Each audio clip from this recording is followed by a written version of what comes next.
ভারত বনাম বাংলাদেশ পরিস্থিতি কবে ঠান্ডা হবে জানা নেই। রোজই বর্ডারে উস্কানিমূলক কাজ করে চলেছে বাংলাদেশ। কখনো বেড়া দেওয়ায় আপত্তি, কখনো ডাইরেক্ট থ্রেটনিং।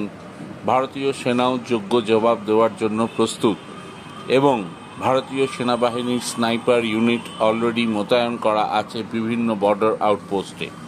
লোকেশন জানা যায়নি, তবে Dragunov rifle, Galil rifle, Heckler and Koch rifle, Mauser SP-66 rifle, 6 hour Barrett এবং সাকো টিআরজি নিয়ে ভারতীয় সেনা ইতিমধ্যেই প্রস্তুত আছে যে কোনো কন্টিনজেন্সির উপযুক্ত জবাব দিতে।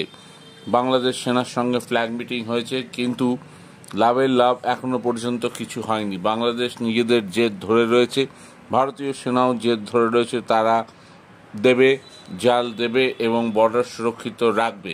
এখন দেখা যাক ভারতীয় সেনাবাহিনীর স্নাইপার ইউনিট কতদিন নিজের ধরে রাখতে পারে। ভারতীয় সেনাবাহিনীর স্নাইপার ইউনিট পৃথিবীর টপ 4টে স্নাইপার ইউনিটের মধ্যে অন্যতম।